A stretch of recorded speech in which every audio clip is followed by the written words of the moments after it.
Yo, welcome to Six Slayers, the comic interview show, period. I'm Mike the Six Slayer, chilling with Mark the Honorable Villain. What up, fam? What's up, Mike? We have a great artist with us today, repping the City of Angels, man. Let them know who we got, man. Joining us today is artist and cartoonist Ray Anthony Height. But before we chat with Ray, please like, subscribe, hit the notification bell, and please comment. All right. Our next guest is the founder of Studio Sky Tiger. He has done work for Star Wars Dr. Aphra, Moon Girl and Devil Dinosaur, and his own creator series, Midnight Tiger. Ladies and gentlemen of Stashland, we bring to you comic creator Ray Anthony Height. What up, fam? What's up, Mike? Hey, Mike man. And Mark, the two M's, Eminem. Yep, man, we rocking it, man. We are rocking it. Glad to have you. We're going to just dive right on in, Ray. We're going to just dive right into Studio Sky Tiger. Oh, okay, I want to know the origin story, man. The origin story of Studio Sky Tiger. How did Studio Sky Tiger come about? Short answer is, it was kind of a way for me. I've been in love with like anime and manga for decades, man. Like, I'm a child. I grew up in the 80s. I came of age in the 80s and early 90s. And, that was when we was bootlegging, Like, that's when we was getting that stuff where we didn't even know the names of the Dragon Ball characters. It was like Krillin was Magic Monk, you know what I'm saying? And it was that kind of situation. So it's been a major influence on me. And as I got into comics more professionally, and really started studying, because I also worked in animation very briefly, and I just been fascinated, especially like a lot of my friends ended up going into animation. LaShawn Thomas, Jeff Wallmaster, Matthew Humphreys, like these guys that went into animation because there was a love there for me. So I have some background on how things work in the manga and anime industry after working in comics. And I always felt like I always wanted to have a studio, you know what I'm saying? Like, I wanted to be able to produce more work, but also give people that were trying to break in, that was having trouble, because I also have a situation like that where people would come to my table. Mike, you've been to my table before, where I'm holding court, I'm teaching class. And I was like, well, you know what? This is a perfect opportunity, because people, I can understand everybody's busy. A lot of pros are busy, and sometimes, they don't mean any harm, but they're trying to do their thing. They're trying to get their projects together, and they're on deadlines and all that. So they don't have the time to give you all the juice, put you up on game.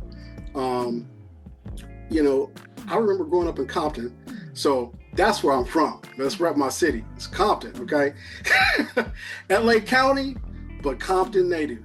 Yeah, man. So it's people like me. It wasn't until I saw people like, Dennis Cowan and Dwayne McDuffie, who I eventually met, but I saw him on Black Enterprise.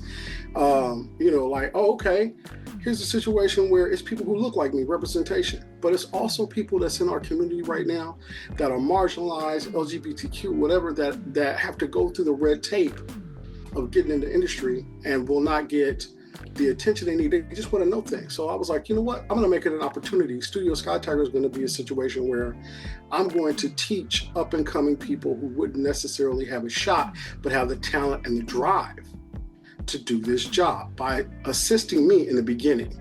Well, as time went on, it just developed. And the studio name is basically a combination of two properties I have, Midnight Tiger and Sky King Aurus. So that's how I got Studio Sky Tiger, and the way we do things. Shout out to Jason Reeves.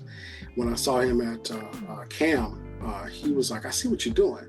I was like, well, he's like, you're running things like an anime studio over here.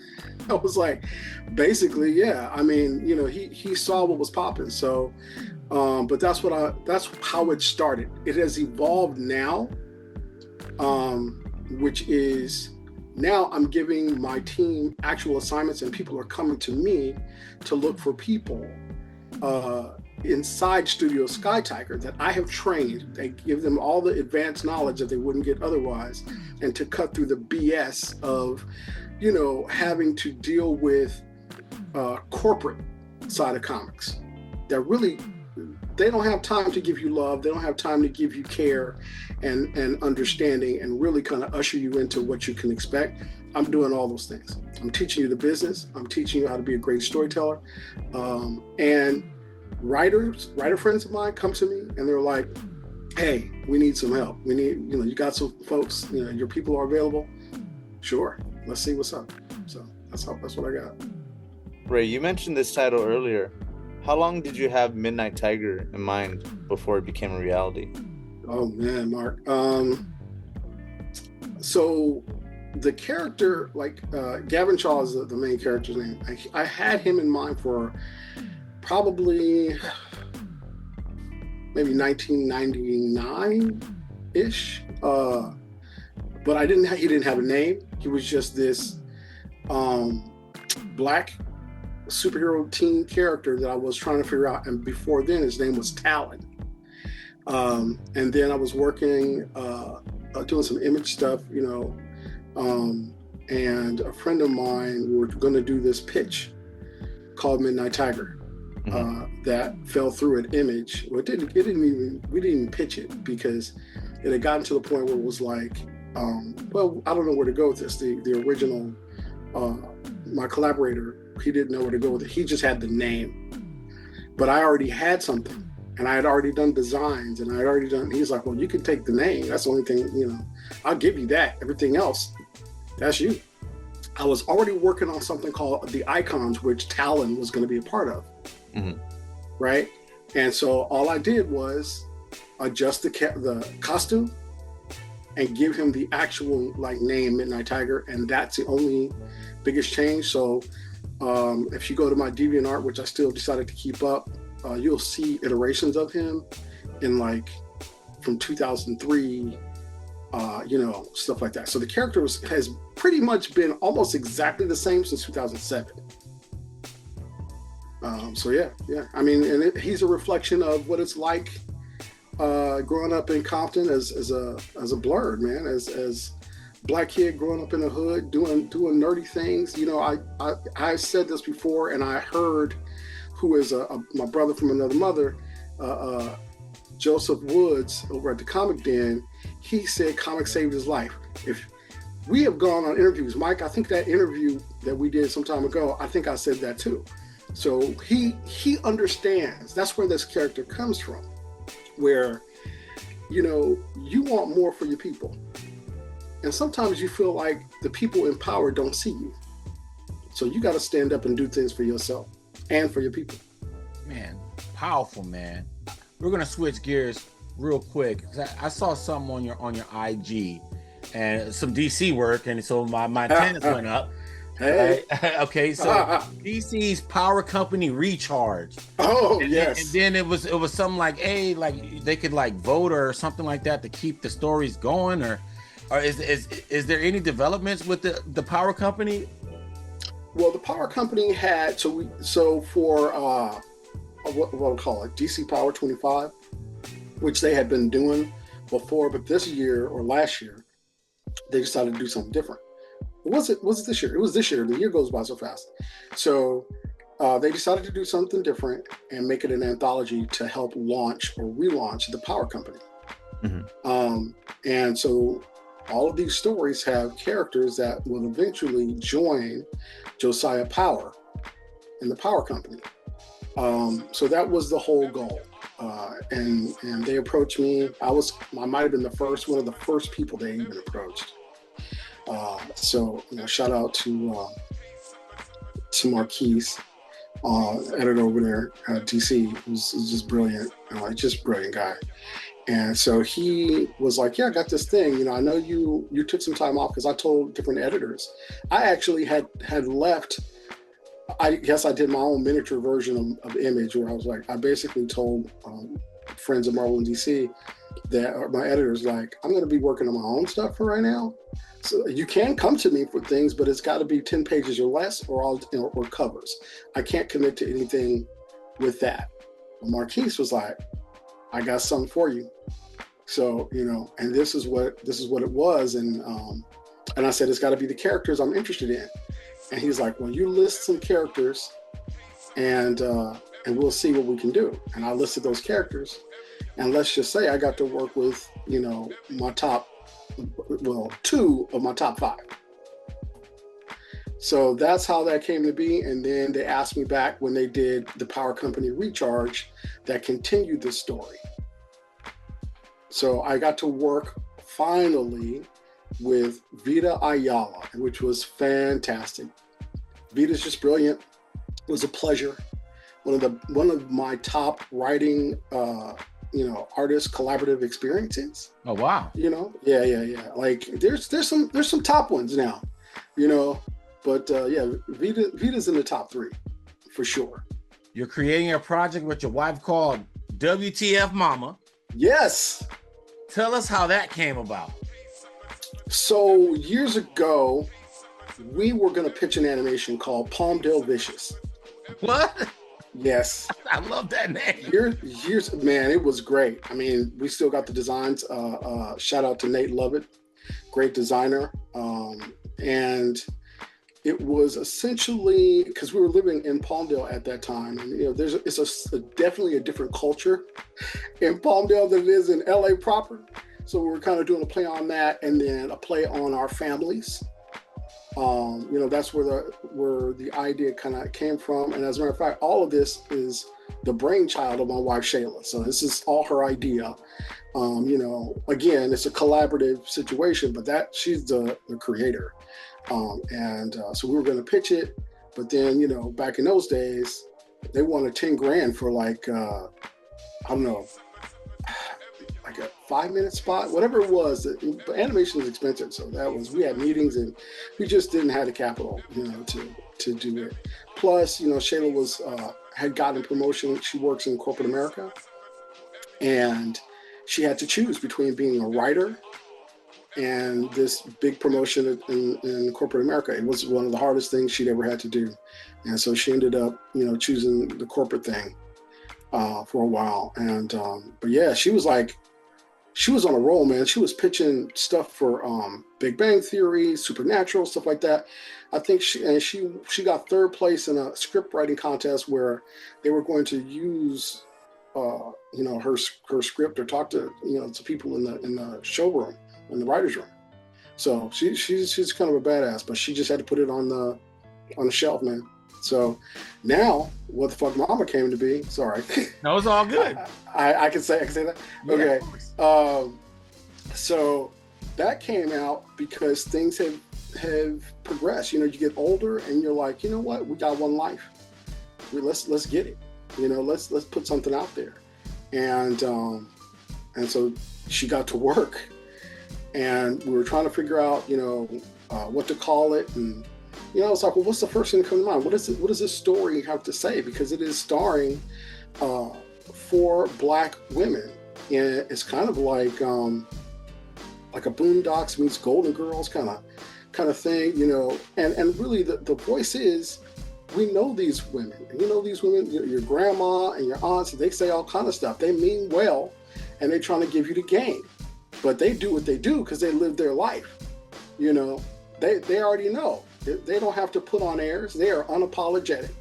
And that is, an inspiration that Shayla got from her family and the women in her family. So it is a love letter to the funny, crazy, stuff that the women in her family. If you go to the stories on the WTF Mama Instagram, the trick is people don't realize this till we tell them at the shows, which it starts selling out. Most of those stories are true. They're funny as hell, but they're 100% true. Names have changed, of course.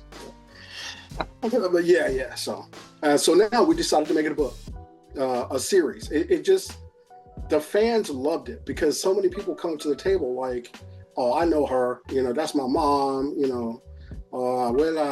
It's all my peoples. Some of them people is like, no, that's me. Love it. So yeah. And so are you doing the art for the book? I am. I started doing the artwork for the little spots, little cartoons we were doing, those strips. And I do have assistants from the Studio Sky Tiger team, but they're on their own journeys. And so, it's very tough because we're trying to do it in an animated style, which you see. A lot of people don't think that it's the same artist. But I'm doing the colors and and the letters. I'm doing everything on it. We had assistants from Michaela Green, who is a part of Studio Sky Tiger. We had assistants and design work done by Marquise, who's going by one name, Marquise. That's also part of Studio Sky Tiger. And TJ Bell is my consigliere, is the lead in the studio. Studio Sky Tiger, and I have a bunch of people. I have, just graduated high school, 17-year-old, about to be 18-year-old Nex Veerling, who's just a genius. And all of these people have worked on Shadow Cabinet with me. They worked on the Vita Ayala, Signal Batman spot. And, they were the team that worked with me on the DC stuff. So even the Aquaman stuff that I don't know if you guys saw that I did the Aquaman stuff. Yeah. I was going to talk about that after his question, but go ahead, Mark. Ray, you talked about all the artists in Studio Sky Tiger, and you talked that they can come to you about ideas. Should we expect anything from any of your other artists? Yes. Absolutely. So the Midnight Tiger Evo, which is a reboot of the original series, reboot, but sequel to it. They're all doing 4-page short stories, which I write and they draw ink. They're doing everything. So they get a chance to shine instead of, they're their own artists. And the way I do it is Marvel plot style. So it's their storytelling. It's all of that. All I do, they take the lessons that I've given them because they have free lessons, and I coach them through every bit. I make them, really see what it is that the storytelling needs so they can think it out for themselves. Shayla calls it a teaching hospital, and I'm a house. So yeah, essentially she's right. That's exactly how I go about things. But yeah, so, and their own stuff, they have a bunch of projects that aren't out yet, and I don't want to get into it. I will say TJ Bell just did, so you know how DC Pride just came out? Mm-hmm. So TJ Bell has a group, and I don't know the name of the group, but they released a fan version of their own DC Pride, which is awesome. So if you go to Twitter or X, or whatever you call it, or look up TJ Bell's work, or follow me, you'll see it. You see a link to it or something. So it's out there. But that's the only thing that I could say right now. Ray, also I wanted to ask, how do some of these artists become part of Studio Sky Tiger? Are you going after them, or are they coming to you? So I'm gonna tell you what's crazy, you guys. So when I first put the word out 2022 that I was interested in doing this, the Kubert School actually put it on their bulletin. So my first iteration, I got a lot of Kubert School graduates coming and testing for it, and that was pretty good. A lot of them were just great. There's certain things that schools like that just don't teach you. Same thing with SCAD. So Elisa Del Castillo, who is also in the current version, just graduated from SCAD, magna cum laude. So, but also part of the stuff we did at DC. Just brilliant work. Really, really great, fresh out of SCAD. Even before graduating, and already got some portfolio review stuff from like Dark Horse and all of them. This is just that kind of stuff. So they sought me out, and in the case of Elisa, I was at HeroesCon, mm-hmm. and Elisa brought up her work, and I did my thing, and I reviewed it, and we went over everything. I took my time, and it's the same story I hear all the time. You know, she was so grateful because she was trying to show it to other people, and they just, you know, they don't have time. I don't look at this, or, you know, they say, oh, this is okay. All right, fine, you know, whatever. And after that, I kept seeing her at Heroes with a new confidence, and, you know, going up to folks like Jose Luis Garcia Lopez. So, you know what I mean? Like, and having a conversation, you know what I mean? Because that's sometimes it's all it takes is the confidence. And it wasn't that long after where even though I shut it down, I was like, I'm not looking for no more people on this team. But when Elisa came to me, it was like, wanted to say, you know, I'm looking for a mentor. Can you know, but not asking me directly. Yeah. But really, at the end of the day, it was kind of her intent. I was like, come on, Elisa, let's go. I already know you. You've already been vetted. I already know your skills. Let's come on, let's go. All right, so this begs the question, and I never asked this question. It's a perfect segue time for it. Was there a pro in the game that showed you the ropes as far as workflow and stuff like that, the way you're showing the teams, your team members in the Studio Sky Tiger? Dennis Cowan. Dennis Cowan was my mentor. The great Dennis Cowan, right? The great, the incomparable, the legend, right? Samurai, okay? The comic samurai. Dennis Cowan, you know, Dennis will tell you that I was fully formed when I came to him because I was in my 20s. And I was like, yes and no, because then he ended up showing me stuff. I had to break some habits that were not good. I didn't know who Alex Toth was before Dennis. Dennis was like, man, he's a tough teacher, but the stuff I learned, I use every day, and I teach my students. He's just an amazing human being. And, you know, I did some in the same vein. I was doing some work with Dennis back in the day, and he kind of walked me through. He was, you know, working at Warner Brothers at the time. So I met Glenn Murakami. That's where I met Dwayne McDuffie for the first time. And then me and Dwayne became friends. And then I met Paul Dini. I met Steve Rude. This is all through Dennis Cowan. And it's the same thing. That's what I'm doing to my students. I'm just showing them, you know, have them talk to luminaries and all that kind of stuff. Because we were at Heroes, and Cully Hamner just walked up like, hey, man, I just wanted to talk to you, you know, say, hey. And one of my folks in the studio at the time, TJ, was like, that was Cully Hamner. It's like, yep. And then, you know, Sanford Green was behind me, and I've known Sanford for a long time. I was like, do you want to meet Sanford?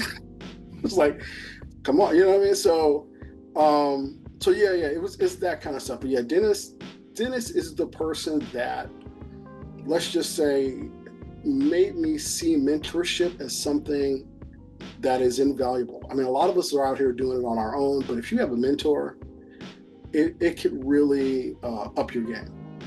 What was the toughest thing you had to learn from Dennis? That's a good question, because there's a lot of good nuggets.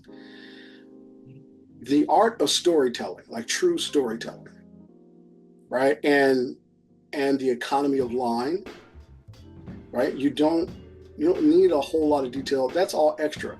What you need to do, and he has quoted this recently, but he talked about meeting Jack Kirby. And he said, you know, Jack told him that draw with power. You know, and that was essentially what he also taught me. Like, there's energy and there's passion into these things, you know, draw from the heart, right? Like, it's got to feel a certain kind of way. So, and he told me to study the masters. You know, that's the other thing. Like, he said, you don't study this person. You study the person they studied. That was one of the biggest, man. He was like, you study the people that they studied, and then you study those people. So, yeah, that was it. And it sticks with me all the time. Beautiful. We're speaking about workflow and process. We have a question. What are your steps to laying out a page? I was going to say it has changed over the years, but not that drastically. So the first thing I do, if I get a script, I read this. I'm giving you guys what I teach. So read the script 3 times. The first time is to get the idea of the entire story. Just don't take any notes, whatever, just read it so you understand from start to finish what is going on for yourself. The second one is you start to take a few notes, and you're like, okay, I can see how this works here on this page. Okay, the part where the protagonist drops the glass on the floor and the room goes silent, that's important. I need to focus on that. Here, put a highlighter. So then the third pass, I start drawing on the script, and I start actually doing these very tiny thumbnail shots of how I see it immediately in my head. And so once I figured that out, then I move to actual thumbnail. So I take a sheet of like 8.5 by 11 copy paper, I start breaking down the panels and figuring out the important shots, and then building everything around those shots to support it.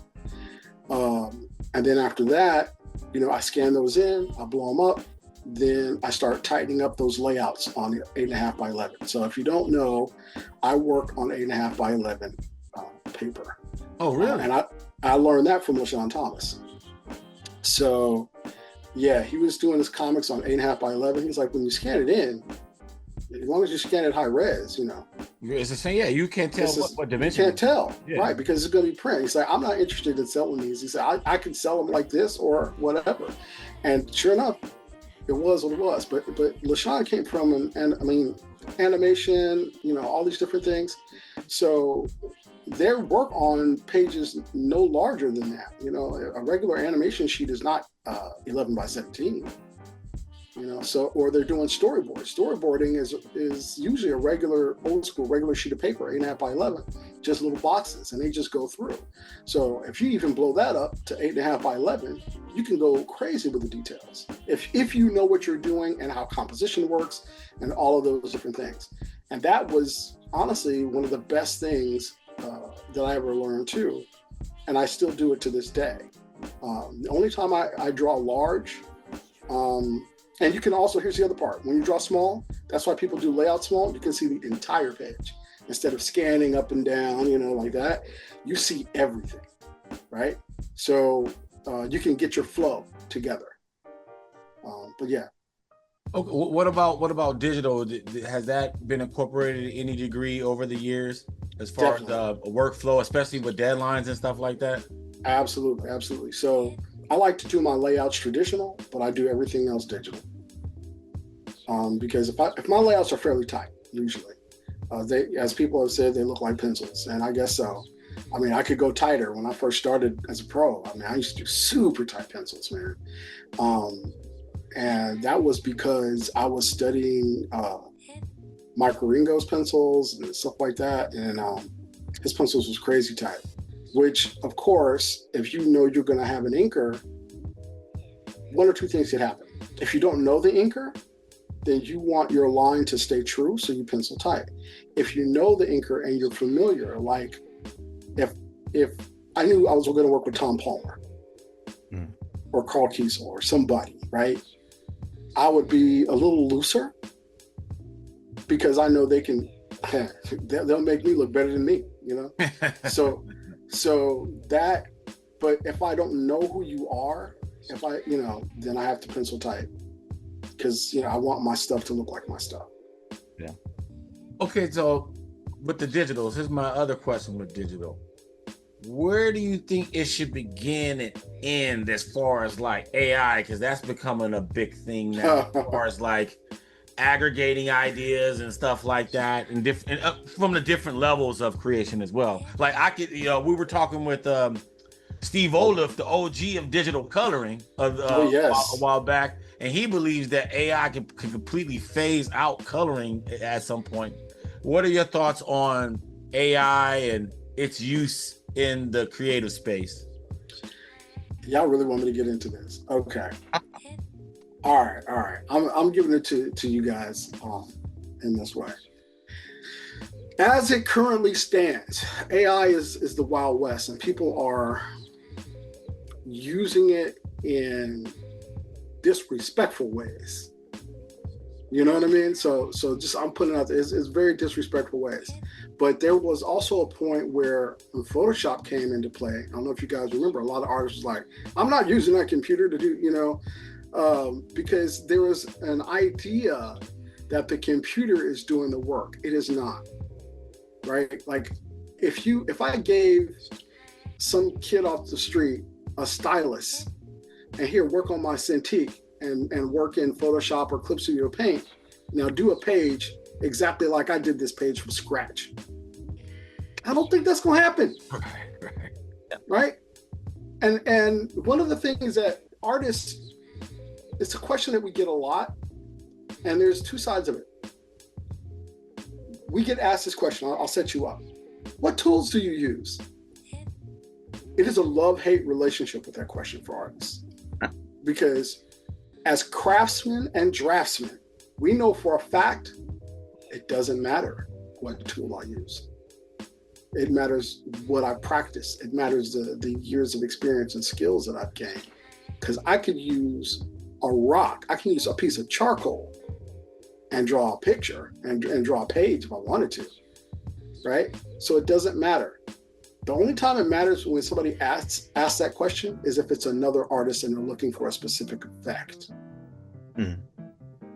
So taking it to digital and taking it to, AI, whatever, Photoshop has incorporated AI into their tools. You cannot escape AI at this point. It is being used whether you know it or not in your day-to-day life. Remember those things where it was like, take this picture and make yourself look old and everybody was doing it? Mm-hmm. That's AI, bro. Right. So people's like, I don't use AI. You've been using AI. You've been using it the whole time. My problem comes is when you are using AI and you don't know how to draw at all. And you're using it to save money because you are too cheap to hire actual artists. Now, AI in the hands of an artist could be good, right? Because most artists who have worked years and years and years, they're using that skills just like a stylist, a Cintiq or whatever. They're using those things to build upon, what they're doing, right? Because almost all of us use, a program, Clip Studio, Procreate, all the different things, right? So we're translating our skills digitally. And there's brushes that we use that make our work quicker. I remember we had to train ourselves to ink at one point because it used to be penciler, then you send it to the inker and the inker does it. Blah, blah, blah. Right. No. This is another way for companies to save money. And some artists was already doing it. They already inked their own work, but that wasn't what we were taught when we were coming up back in those days. It was like pick a lane and be good at that lane, right? So that's how I ended up penciling, even though I inked when I did commissions. Right. But it wasn't required. Now it's just straight up required. Now you just created a monster. Now I do everything, right? Now I do absolutely everything. And I like it better because I have. So even your published work, the published stuff for like DC and Marvel, you do your color too? I don't do color for that unless it's a cover. Okay. I will. I mean, it depends on what they pay me for. If they pay me to do the colors and the color, I will do that. But that's really at what it is. What do you want me to do? Because I can do all of it. Got it. Right. But anyway, as far as AI goes, you already know. I already told you how I feel about that. Now, future, once we get some regulation and all that, because it's, all this deep fake and all this AI everywhere. But I'll say this. I think people have used AI to create character designs, but the finished product is hand drawn or however you want to do it, right? This I know of. I know that. I think I'm actually okay with that to a certain degree, but not right now. Right now, it's unregulated. So the best thing to do is to abstain. When there's regulation, I think things will be better. But yeah, that's where I stand. It's definitely the Wild Wild West, man. one of the homies showed me something. It was called Diddy Matters or something. I was like, whoa. Oh, wow. It was like a whole Family Matters thing, but it was all Diddy related. I was like, this is crazy. insane. I don't know. Yeah. I don't even know how to even use that stuff. But anyway, Don't worry about it, Mike. You need to worry about it. Don't you worry about it. It's not going to replace humans. It's just not. It's not going to replace human artists. The people who are using it and holding it as a crutch, they're cheap. You know, they don't want to pay for actual artists, and there are so many things that AI can't do that a real artist would do, and a lot of us just laugh, like this is BS. Look at that. You know, it's not even consistent from panel to panel or whatever. You know what I mean? Like we find all kinds of things. So anyway, that I think that's I guess the main paranoia is that at some point you start cutting costs. Now it's like, okay, you don't need anyone no more. Everything's automated, and then so who's paying for it? One, and then who's doing it? No one. So it's like it's a perfect market right now for people to just do their own thing. So that's the big change that's happening in our industry right now. I know you guys have noticed there's a lot of people that are branching out that you guys, you know, love working at Marvel DC, but now they have their own books and image, or they're starting their own companies, and you know, all of that, right? Like. That's the way to go. If you are looking for real content from real people, putting their heart and soul into it, buy from real people, man. Like, that's really it. And give these independent companies or small press companies a shot, because I wrote something on my Substack talking about the gravitational pull of Marvel and DC. They know they have your mind, and they know when they do something like make Black Panther white, you're like, oh my God, you know? Right? But you're not looking over here at something like Invincible or, you know, whatever it is, because now you're so worried that Black Panther is white, and Marvel's like, that's right, look over here. That's right. You know? So that's the thing. Like, but stop your crying. So, well, we want something new, or we don't like that. Well, you got choices. Just use them. Stop being, you know, I'm not telling you to not read Marvel and DC. I think you can read Marvel and DC, you can read manga, you can do all these different things. Just don't shut something else out and scream for other things that you could get someplace else. Ray, we have one last question for you. Okay. Is there something that we haven't talked about that you want the fans to know about? Any upcoming projects? Any new appearances? Okay. Appearances. I will be in Amazing Las Vegas Comic-Con next weekend. Awesome. So Shayla and I will be there, and we'll be at booth 414. So, you know, lock that in. I have, like, the studio has 2 books, like Midnight Tiger Evo starts, or is supposed to hit Kickstarter in September. It has been delayed. It was supposed to come out last month in May, but what I want to do, if I'm going to be a publisher, I basically said that I want to get as many issues as I can done before I launch that first one. So, you know, I want to lock that in, because if I'm going to do this for real, I got to be for real. Right. And one of the biggest things about indies is that if it's, you know, a Kickstarter thing, it could be a one-off. You know, it could be, I mean, I got lucky. I have essentially a graphic novel, you know, a trade paperback of the original series, and now I'm launching this other thing. But I want to be able to do anywhere between 4 and 5 issues of Midnight Tiger a year, plus the occasional one-shot, which is something that's also I'm working on, called A Rise to Ruin, which is a play on Buck Rogers. It's reimagining with I'm gonna tell you guys right now on Six Layers right now. You guys will be dropping it. It's got a manga anime Evangelion influence to it. Okay. I like that. So, yeah. So, but yeah, that's it. I mean, just look out for my folks at Studio Sky Tiger. They are really doing great work, blowing up. We have a community. We got a Studio Sky Tiger community for fans and people who want to interact with us. That's on Discord. So, yeah, man. Great, man. This is fantastic, man. You know, you always have a home here, man. You know, Mike, you're my peoples. You know, yes, when Mark came up, I was like, oh yeah. So I'm glad you came back, man. You always have a home here. Just know that, man. Well, that's all for our show. If you like what you see, please subscribe and hit the like button. This is Six Layers. I'm Mike, speaking for Mark and Ray Anthony Height. We are out.